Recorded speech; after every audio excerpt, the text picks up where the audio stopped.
G programme in focus میں ایک دفعہ پھر آپ کو خوش آمدید کہتے ہیں. بات ہم کر رہے ہیں کہ ایک طرف پارلیمنٹ 18ویں آئینی ترمیم کے ذریعے جنرل مشرف کے دور میں کیے گئے کئی عام اقدامات کو غیر آئینی اور غیر قانونی قرار دی جا رہی ہے، تو دوسری طرف جنرل مشرف جو ہے وہ سیاست میں حصہ لینے کے لیے پر تول رہے ہیں.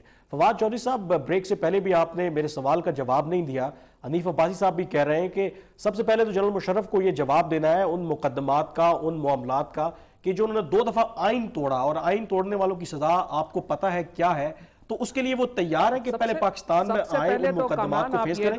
کامران آپ یہ نہ کہیے کہ آئین توڑا ہے. جو آئین کا یہ آرٹیکل 270 ہے جس کو اسمبلی نے کل پاس کیا ہے، اس میں 2002 تک کے اقدامات، حتیٰ کہ ریفرینڈم، الیکشن، سب کو انہوں نے اس میں کر دیا ہے، ویلیڈیشن دے دی ہے. 3 نومبر 2007 کے اقدام کو تو 3 سپریم کورٹ نے کہا ہے کہ انہوں نے آئین توڑا ہے، غیر آئینی اور غیر قانونی قرار دیا ہے.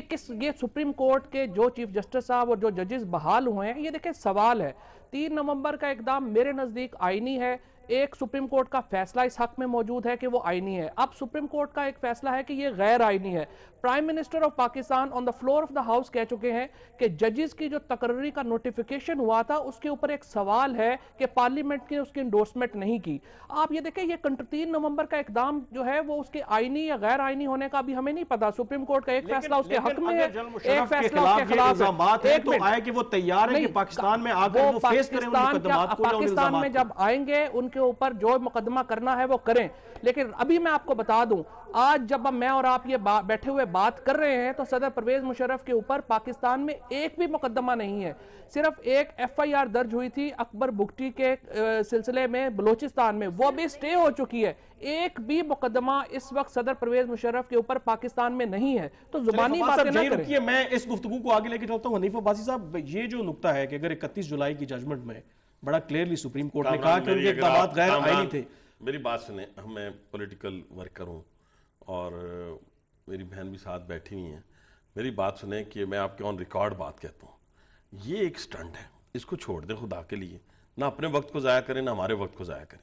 آئیں اس ملک میں یہ جو لوڈ شیڈنگ کے اوپر پروٹیسٹ ہو رہا ہے، آئیں یہ جو بے روزگاری کے اوپر انڈسٹری بند ہو رہی ہے، اس کے اوپر بات کرتے ہیں. اس پہ بھی جنرل مشرف یہ بندہ انشاءاللہ تعالیٰ، یہ میں آپ کو، میری بات سنیں، میں بتاؤں، یہ انشاءاللہ تعالیٰ یہ وقت جو ہے وہ بتائے گا کہ اس ملک کے اندر جس تباہی اور بربادی کی طرف آج جنرل پرویز مشرف نے دھکیلا ہے، اس کی سزا وہ پائیں گے.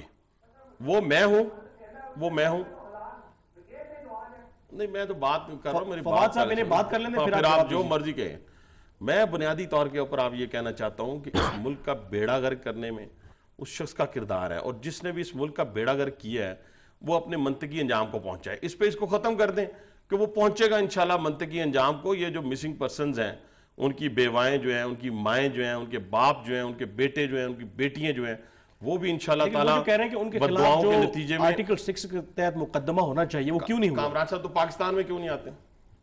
نہیں آ رہے مقدمات نہیں ہے. 31 جولائی کی ججمنٹ میں کہہ دیا ہے. میں کہتا ہوں جی 31 جولائی کی ججمنٹ ہو یا 12 اکتوبر کی ان کی غیر آئینی اقدام ہو، جو بھی ہو، آ جائیں اس پاکستان کے اندر اور کہیں جی میں تو اس پہ کھڑا ہوں. وہ مکے شکے پھر 2 دفعہ لہرا کے دکھائیں لوگوں کو، پھر دیکھتے ہیں ہم کہ کتنے شیر ہیں، کتنے کمانڈو ہیں. لیکن آپ سمجھتے نہیں ہیں کہ وہ مقدمہ اگر ان کے خلاف ہو، بے شک پاکستان آتے ہیں نہیں آتے، مقدمہ تو ان کے خلاف چل سکتا ہے. مسنگ پرسنز کی بات کر رہے ہیں، ہر مقدمہ چلے گا، وہ آئیں موجود ہوں اس ملک کے اندر، رائے فرار اختیار کرنے کا مقصد. کیونکہ سوال یہاں پہ فواد صاحب 1 منٹ ہولڈ کیجئے گا. سوال کیونکہ نفیسہ شاہ یہاں پہ یہ ہے کہ کچھ لوگوں کا یہ خیال ہے کہ جب جنرل مشرف نے استعفیٰ دیا بطور صدر تو وہ ایک اگریمنٹ تھا، یہ طے تھا، انٹرنیشنل گارنٹیز بھی تھے کہ ان کا ٹرائل نہیں کیا جائے گا. اب جب لوگ کہتے ہیں کہ ہماری سیاست میں اس طرح کے جب کمپرومائزز ہوتے ہیں، یہی سب سے بڑا پرابلم ہے ہماری جمہوریت میں. شاید اس وجہ سے ریٹرک تو بہت ہے، بیانات کی حد تک تو کہتے ہیں کہ جنرل مشرف کو سزا ملنی چاہیے، لیکن عملی طور پر کوئی سٹیپ اٹھا نہیں سکتا. شاید اسی وجہ سے جنرل مشرف کہتے ہیں کہ ان کا بھی مستقبل ہے. دیکھیں میں اپنے چیئرمین کو کوٹ کروں گی کہ ڈیموکریسی جو ہے اٹس دا بیسٹ ریونج. اب یہ کہنا کہ ان کو سزا ملنی چاہیے نہیں ملنی چاہیے، میری نظر میں اس وقت جو اہمیت رکھتی ہے، اور اس میں پھر یہ بھی irrelevant ہے کہ وہ آتے ہیں یا نہیں آتے، از ناٹ این ایشو. لیکن جو بھی ہے، جو ڈیموکریٹک فریم ورک ہے اس کو ہمیں اسٹرینگتھن کرنا ہے، اور اس میں اف ہی